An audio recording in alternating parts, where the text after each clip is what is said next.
Bismillahirrahmanirrahim. Assalamualaikum warahmatullahi wabarakatuh. Alhamdulillahirabbil alamin. Wassalatu wassalamu ala asyrafil anbiya'i wal mursalin sayyidina wa maulana Muhammadin wa ala alihi wa sahbihi ajma'in. Amma ba'da. Rabbi shrah li sadri wa yassir li amri wahlul 'uqdatam min lisani yafqahu qawli. Amin ya rabbal alamin. Saudara-saudari pemirsa UINSI TV, dalam kesempatan Ramadan yang mulia ini, izinkan saya untuk merefleksikan fenomena sosial yang terjadi di dalam kehidupan kita.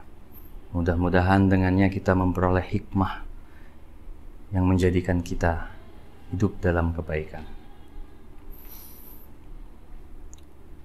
Di dalam kenyataan sosial kita melihat satu situasi yang tidak ideal.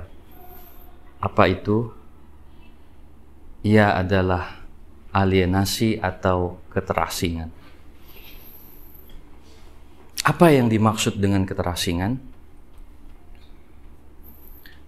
Dalam Dictionary of Religion and Society, alienasi diartikan sebagai suatu keadaan di mana seseorang, individu atau satu kelompok masyarakat merasa terasing kepada Tuhannya, kepada sesama, bahkan kepada dirinya sendiri.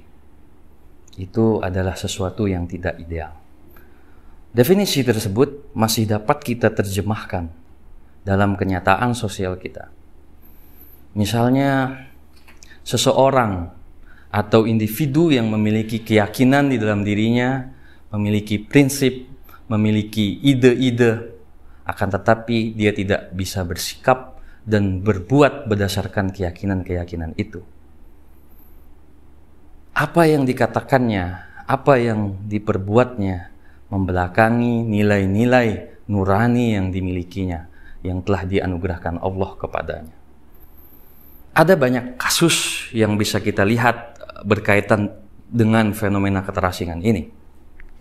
Misalnya, manusia yang tidak memiliki nilai-nilai kemanusiaan, yang menyakiti orang lain, yang merendahkan orang lain, padahal agama maupun norma-norma apapun menghargai kemanusiaan itu. Atau dalam contoh yang lain, seorang muslim yang tidak memiliki nilai-nilai keislaman atau enggan untuk menjalankan nilai-nilai keislaman itu sendiri. Hal itu masuk dalam kategori teralienasi atau menjadi terasing. Dalam kerja-kerja kehidupan sehari, dalam kerja-kerja keseharian kita juga melihat beberapa contoh. Misal, ada seorang pemimpin tapi tidak punya nilai-nilai kepemimpinan. Ada juga seorang pelayan rakyat yang tidak melayani rakyat, justru menggunakan kekuasaannya untuk menipu rakyat, misalnya dengan melakukan korupsi. Itu masuk dalam kategori keterasingan. Mereka membelakangi nilai nurani yang dimilikinya. Berdasarkan fakta-fakta itu, lalu apa yang sebenarnya menjadi sebab dari keterasingan itu? Di dalam Al-Quran, pada surah Al-Hasyr ayat 19, Allah menyatakan satu hal yang menunjukkan, yang memberi isyarat tentang keterasingan itu. A'udzu billahi minasyaitonir rajim. Bismillahirrahmanirrahim. Wala takunu kalladzina nasullaha fa ansahum anfusahum ulaika humul fasiqun.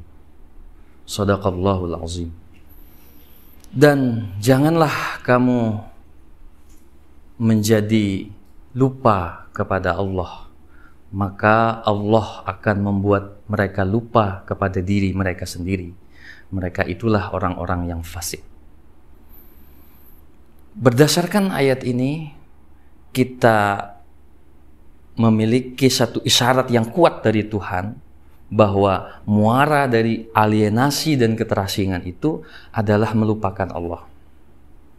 Imam Al-Mawardi, salah seorang ulama tafsir, menyebut makna lupa kepada Allah itu dengan meninggalkan perintah-perintah Allah.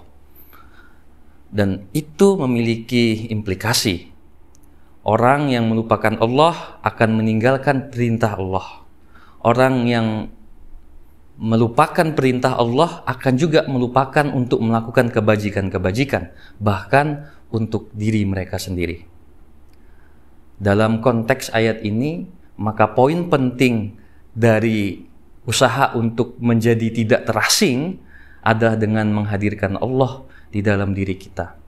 Ketidakhadiran Tuhan di dalam diri kita tentu akan mendorong faktor-faktor eksternal, faktor-faktor yang datang dari luar untuk mendominasi diri kita. Sehingga kita tidak mampu melakukan, memperbuat, mengatakan, dan bertindak berdasar pada nilai-nilai dan keyakinan yang kita miliki.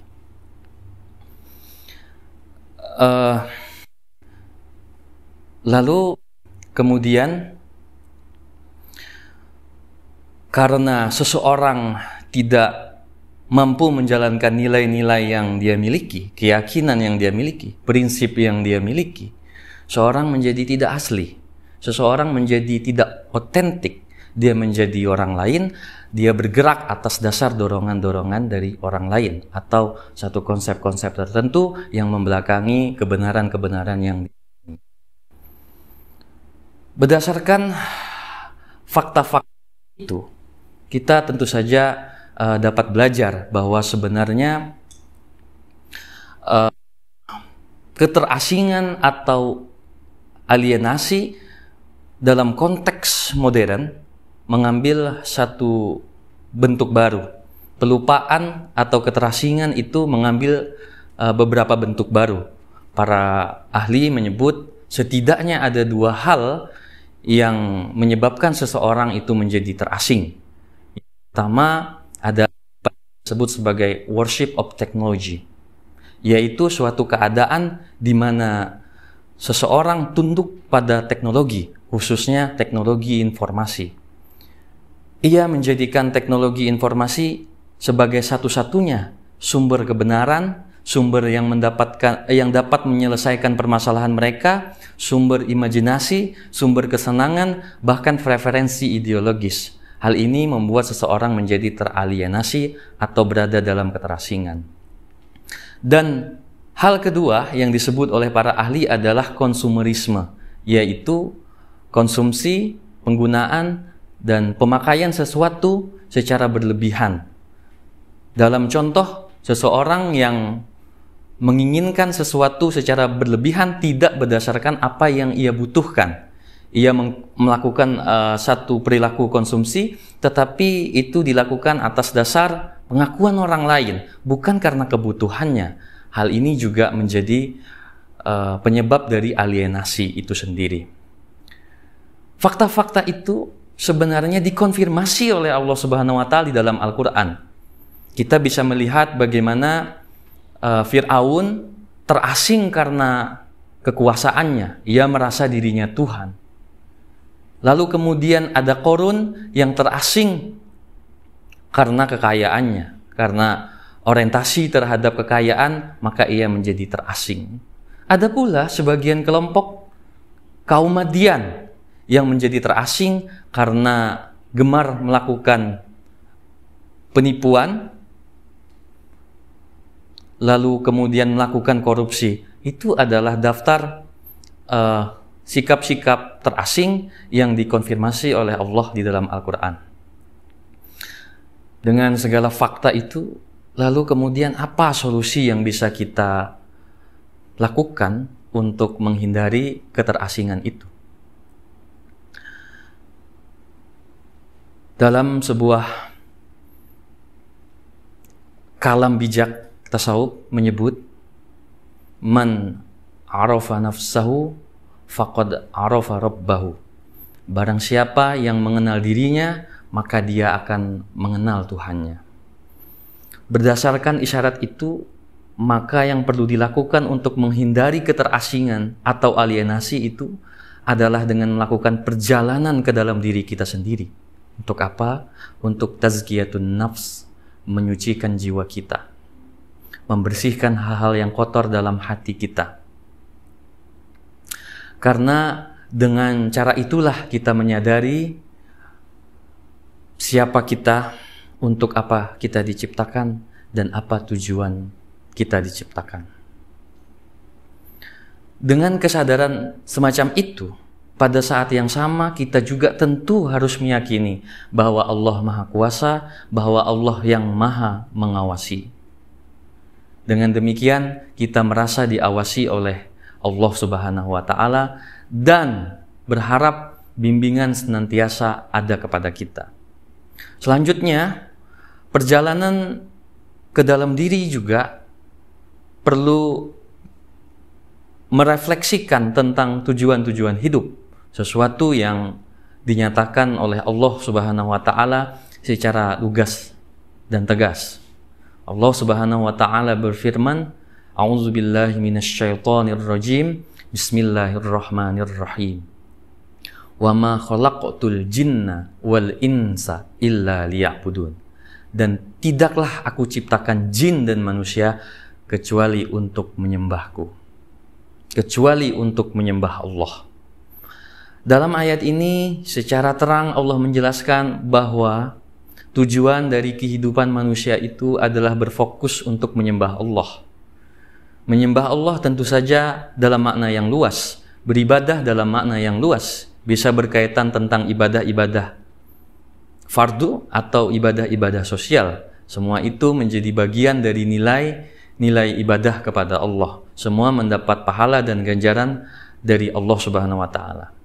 Yang menarik dari ayat itu adalah bahwa Allah menggunakan terminologi al-ins, yaitu manusia, yang berbeda dengan term-term lain berkaitan tentang manusia, sebagaimana al-bashar yang berarti manusia secara fisik, juga ada an-nas yang berarti manusia secara sosial. Lalu apa perbedaan al-bashar dan antara al-bashar, an-nas dan al-ins? Al-ins adalah manusia yang terlengkapi akal, pikiran, hati, jiwanya. Dia adalah sesuatu yang sempurna. Dengan demikian maka untuk menjadi tidak terasing, maka perlu kebersatuan ketiga aspek itu, yaitu akal, hati, dan perbuatan kita melalui jasad kita, melalui fisik kita. Karena dengan itulah kemudian akan muncul kesejatian di dalam diri kita, kemampuan untuk menjadi manusia yang otonom, menjadi manusia yang otentik, yang memperjuangkan nilai-nilai, yang memperjuangkan keyakinan, yang memperjuangkan cinta, yang memperjuangkan prinsip yang telah dianugerahkan kepada Allah Subhanahu wa Ta'ala, bukan membelakanginya atau menjadi terasing. Dan darinya pula kebersatuan antara akal, hati, dan pikiran itulah yang akan melahirkan kesejahteraan lahir dan batin. Demikian yang dapat saya sampaikan. Mohon maaf atas segala kekurangan. Wallahu a'lam bissawab. Wabillahi taufiq wal hidayah waridha wal inayah. Assalamualaikum warahmatullahi wabarakatuh.